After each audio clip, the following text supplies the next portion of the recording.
दोस्तों स्वागत है आप लोगों का हेल्दी पाठशाला में। आज हम लोग का टॉपिक होने वाला है पायरिया। पायरिया आपने देखा होगा बहुत सारे लोगों में होने वाली आम बीमारी है, लेकिन अगर आप ध्यान दोगे तो आप पायरिया का इलाज बहुत सारे लोग कराते हैं, लेकिन वो पायरिया ठीक नहीं होता और धीरे धीरे करके कुछ दिन के बाद दांत निकल जाते हैं। तो दोस्तों आज इस टॉपिक में हम आप लोगों को बताएंगे कि पायरिया क्या होता है, वो कैसे होता है, उसके क्या लक्षण दिखते हैं और किस स्टेज पे हम अपने दांत को सही कर सकते हैं। दोस्तों आज इस टॉपिक में आप लोगों को बहुत सारी यही सब जानकारी मिलेंगी। आप लोग इस वीडियो में लास्ट तक बने रहिएगा। दोस्तों सबसे पहले हम लोग जानेंगे कि पायरिया होता क्या है। अगर हम लोग मेडिकल भाषा में बोले तो इसको पेरियोडोंटाइटिस बोलते हैं। यह बहुत ही ज्यादा गंभीर बीमारी होती है दांतों और मसूड़ों के लिए। अब होता क्या पायरिया में है, एक बैक्टीरियल इन्फेक्शन होता है और जो हमारे दांतों को जो मसूड़े और हड्डी जोड़ के रखते हैं उसमें इन्फेक्शन हो जाता है, जिससे धीरे धीरे करके वह बहुत ही ज्यादा खराब हो जाते हैं। खराब मतलब मसूड़े आपके स्वेलिंग आ जाएगी, पस आने लगेगा, खून आएगा, बहुत सारी ऐसी समस्याएं होने लगती हैं और हड्डी जो होती है वो हमारी गल जाती है, जिसके कारण से हमारे दांत हिलने लगते हैं। दोस्तों पायरिया जो होता है मुख्यतः 3 प्रकार का होता है। नंबर 1 पे आपका क्रोनिक पायरिया होता है, जो सबसे पुराना पायरिया भी कह सकते हैं। सबसे ज्यादा कॉमन होने वाला पायरिया भी क्रोनिक पायरिया ही होता है।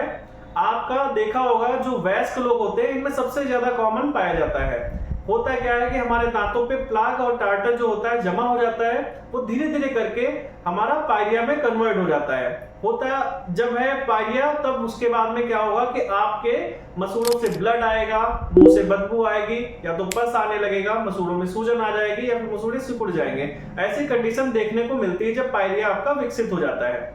दोस्तों दूसरे नंबर पे आता है एग्रेसिव पायरिया। एग्रेसिव पायरिया आक्रामक पायरिया एक तरीके का होता है, जो कि बहुत ही ज्यादा रिसेंट बहुत जल्दी हो जाता है और होने का जो एज होता है सबसे ज्यादा बच्चों में या फिर एडल्ट में देखा जाता है, क्योंकि ये जेनेटिक भी होता है। अब जेनेटिक वाले में क्या होगा कि बहुत जल्दी फैलेगा, मसूड़ों में सूजन आ जाएगी जो कि आपकी हड्डियों को भी गला देता है। दोस्तों अगले नंबर पे आपका आता है नेक्रोटाइजिंग पायरिया। ये ऐसा एक दुर्लभ पायरिया होता है, बहुत ही कम देखा जाता है, लेकिन होता है जिन लोगों में है वो बहुत ज्यादा जो तनाव लेते हैं या फिर जिनकी इम्यूनिटी वीक होती है या लंबे समय तक किसी बीमारी से ग्रसित होते हैं, ऐसी कंडीशन में ये पायरिया देखा जाता है। इसमें क्या होता है कि जो हमारे मसूड़े होते हैं, जो भी दांत से टच करने वाले ऊतक होते हैं, उनको धीरे धीरे करके डैमेज करने लगता है, जैसे कि हड्डी गल जाती है या फिर मसूड़े में सूजन आ जाती है, पस आने लगता है, ब्लड आता है। ऐसी कंडीशन बहुत सारे दांतों को हमारे नुकसान पहुंचाती है नेक्रोटाइजिंग पायरिया में। दोस्तों मुख्य लक्षण क्या इसके होते हैं, पायरिया को अगर हमें हो गया है तो क्या हमको देखने को मिलेगा। तो सबसे पहले दोस्तों हमारे जो मसूड़े का स्ट्रक्चर होता है, जो उसका बनावट होता है, उसमें चेंजिंग देखने को आपको मिलेगी। मसूड़े में सूजन आ सकती है, रेडनेस दिख सकती है, या फिर आपको उसमें ऐसा लग सकता है कि बीच से फटे जा रहे हैं मसूड़े, ऐसा फील हो सकता है, या आपके मसूड़ों को टच करने पे आपको दर्द हो सकता है, आपको ब्लड आ सकता है, आपको पस आ सकता है खाना खाने में, या फिर आप ब्रश जब करो या डेंटल फ्लॉस यूज करो तो ऐसी कंडीशन में आपको ब्लड आ सकता है पायरिया की कंडीशन में। दोस्तों इसके अलावा आप जब सांस लोगे या फिर बातचीत करोगे तो ऐसी कंडीशन में आपको बदबू भी आ सकती है, क्योंकि बदबू मेन कारण तो उसके बहुत सारे होते हैं, लेकिन अगर पायरिया हो रखा है तो ऐसी कंडीशन में भी बदबू आ सकती है। दोस्तों इसके अलावा अगर देखोगे तो आपके दांतों की जो हड्डी होती है वो भी गल जाती है।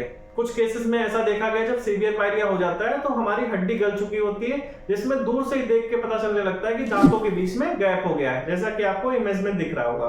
दोस्तों अब हम आप लोगों को बताएंगे पायरिया होने के क्या कारण होते हैं। सबसे पहले नंबर पे ओरल हाइजीन की अगर हमने अच्छे से केयर नहीं की है, मतलब मुंह की साफ सफाई अगर हमने अच्छे से नहीं किया है, तो वैसी कंडीशन में हमको पायरिया हो जाता है। आपने देखा होगा कि अगर हम दांत की साफ सफाई नहीं रखते हैं तो ऐसी कंडीशन में एक लेयर जम जाती है, जिसको हम लोग डेंटल प्लाक बोलते हैं, फिर धीरे धीरे करके वो कैलकुलस में कन्वर्ट होता है, फिर पायरिया हो जाता है। दोस्तों अगले नंबर पे आपने देखा होगा कि कुछ विटामिन, कुछ कैल्शियम की कमी की वजह से भी आपको पायरिया हो जाता है, जैसे कि विटामिन डी हो गया, कैल्शियम हो गया, विटामिन सी हो गया। अगर इनकी कमी है तो हमें पायरिया होने की संभावना रहती है। दोस्तों अगले नंबर पे आपने देखा होगा जो लोग पान मसाला, बीड़ी, सिगरेट, पुड़िया इन सब चीजों का सेवन करते हैं तो उनको भी पायरिया होता है, क्योंकि वो लोग अच्छे से दांतों की साफ सफाई नहीं रख पाते, मसूड़ों में इन्फेक्शन हो जाता है, इस वजह से पायरिया हो जाता है। दोस्तों अब हम लोग बात करेंगे पायरिया के इलाज के बारे में। सबसे पहले हम आप लोगों को बताएंगे पायरिया के इलाज के टाइम पे इसको स्टेजेस में डिवाइड किया जाता है। सबसे स्टेज जो होती है हमारी 4 स्टेजेस होती हैं। पहली स्टेज जो होती है उसमें मसूड़ों में ब्लड आना, मसूड़ों में हल्की फुल्की सूजन होना, लेकिन इसमें एक फायदा होता है कि हमारा दांत नहीं हिलता और ना ही दांतों की जो हड्डी होती है वो खराब होती है बहुत ज्यादा। तो ऐसी कंडीशन में स्टेज 1 में रखा जाता है पायरिया को, और इसको दांतों की सफाई जो स्केलिंग बोलते हैं, मशीन से सफाई करके ही उसको ठीक किया जा सकता है।